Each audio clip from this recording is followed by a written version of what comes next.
Alright, 7th grade pre-AP, we're doing factors right now. This is all your main stuff to do fractions.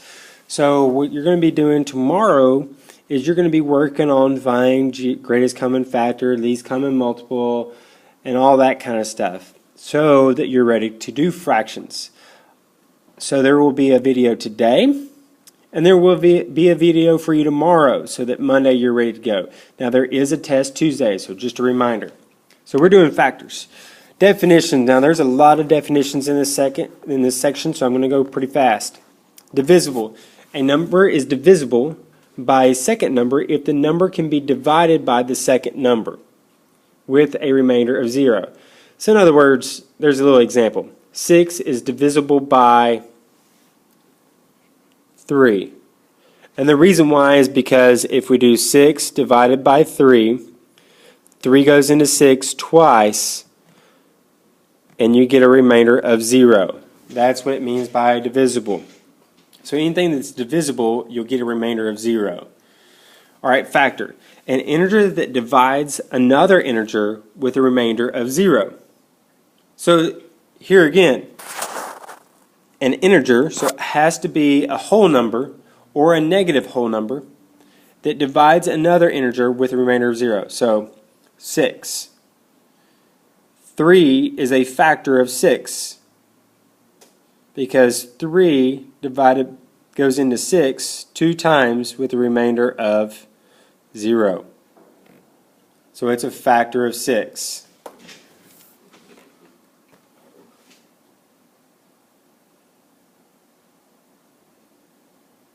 Alright. So more definitions. Prime number. Prime number is a whole number greater than 1 with exactly 2 factors, 1 in itself. So in other words, like 3. It's because alright, so we're right here with 3 times 3. Sorry, my computer kind of crashed, so I have to redo this. Alright, so 3 times 1 is 3. Now, there's nothing else. It's a multiple of 3, so it's just 3 in itself. Factors only 3 and 1. So it's prime. Other factors would be like 5, 7, 11, 13, and they go on for a pretty good ways. Alright, so composite numbers. A composite number is a whole number greater than 1 with more than 2 factors.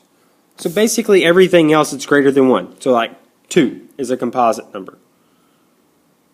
No, I'm joking. It's prime. Yeah. Alright, but 4 is composite because you have 4 and 1 and 2 and 2. And then you have 6, which is 3 and 2 and 1. So those have more than 2 factors in them. Those are composite numbers. So basically any other number that you really divide besides a prime number that's greater than 1 is a composite number. It's just a fancy word for it. Prime factorization. We do a lot of this. So a composite number written as a product of prime numbers. So in other words, let's do 54. 54 is what times what? Well, some of y'all have different ideas. We really want to get it down to prime numbers. So what I first do is I think of 2 big numbers that are multiplied together to give me 54, like 6 and 9. Yes, that's a 9. And then I break it down from there. Like 6 would be 2 and 3. Now, is 2 prime? Yes, it is prime. So I usually box it or circle it so I know it's done. I can't go any further than that. 3 is prime. So I box it. 9 is not prime. I still have to break it down. What times what is 9? 3 and 3. And we both know that 3 and 3 are both prime. Now another thing that I do, because 54 is a small number, it really wasn't that difficult to do. But when you do bigger numbers, sometimes these get in the way. So once I break them down, I go ahead and mark them off. Here, let's do another one. Let's do like 122. That's just a made up, so let's see how it works out. 122. Now, I'm not sure it really goes into 122, but I do know that 2 does. So I'm going to do 2 first. and we get 6 and 1. Now 2 is prime. Now, do you know of anything else that's multiplied together that will give me 61? Let's think about it. 6 times 5 is 30. Okay, 6 times 10 is 60. 7 times 10 is 70. I can't really think of anything. 6 times 11 is 66. Man, I can't think of anything. I think it's prime. It is. 61 is prime. So we're done. We've already broke that one down. Let's see if I can come up with a better one. Let's try 144. Well, I know 12 times 12 is 144. Now I'm going to do 12 is 3 and 4. See how I marked that out once I used it? I know that 3 is prime. 4 is 2 and 2. And they're both prime. Mark out my 4. And then 12, here we go again, but I'm going to do it different this time because some of y'all might have done it different the last time. 2 and 6. 2 is prime. I use the 12. Now 6 is 2 and 3. Now you notice it didn't matter how I broke down 12, I still got 2 2s and a 3, right? So my prime factorization, once I'm done with prime factorization, I actually can write it out like this. I write down the smallest one, 2, and then I write down the next one, 3, and then I write how many are in each. Well, there's 1, 2, 3, 4 2s, so I put a 4 up here. It's a power, an exponent. It tells me how many times I multiply 2 together to give me all the way up to 144. And then 3 is done twice. And that's prime factorization. Put a little time symbol in there. Over here I would do 2 times 3 to the third. Alright, more definitions. GCF, greatest common factor, of 2 or more numbers is the greatest number that is a factor of all the numbers. Now we'll go over these here in a little bit. Least common multiple of 2 or more numbers is a least multiple that is common in all the numbers. LCD, least common denominator, the least common multiple of the denominators. So basically we're finding the least common multiple of the denominators, and that's basically it. I don't know why I said basically several times, but I did. We use this for fractions, and we'll go over that. Alright, so here's some examples. I'm going to find the greatest common factor of 42. So first I have to list out the factors of 42.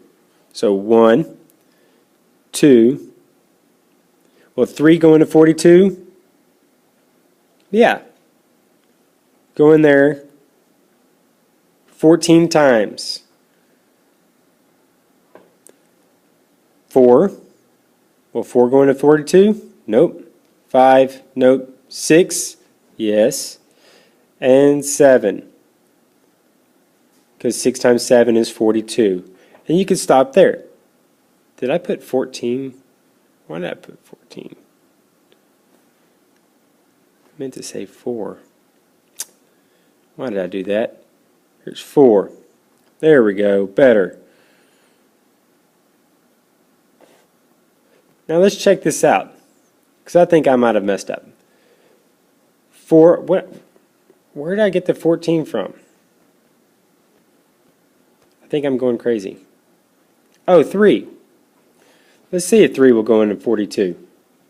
Sorry, I miswrote that. That's why it confused me. 3 goes into 4 one time. You get a remainder of 1. Bring down the 2, and it will go in there 4 times. So yeah, there is a 14. Wow, I knew I wasn't going crazy. Sorry, it's been a long day. So 14. There we go. All right, let's do 36. 1, 2, 3 will go in there. 4 will go in there 9 times. 5, 6 will go in there 6 times. Now let's do the opposite. 6 times 6 is 36. 9 times 4 is 36. 12 times 3 is 36. And then 18 times 2 is 36. So we're looking for the greatest common factor. Which one can we factor the most out of all these?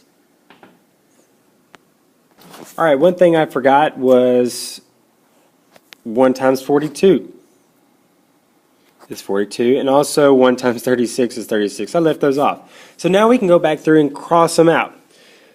42 is bigger than any other. There's not a 42 over here. We're looking for one that's in common. 36 not in common. 18's not. 14's not. 12's not. 9's not. 7's not. But 6 is common. So the GCF of this one is 6. All right, there is a part 2 video to this one, so tune into the part 2 factorization.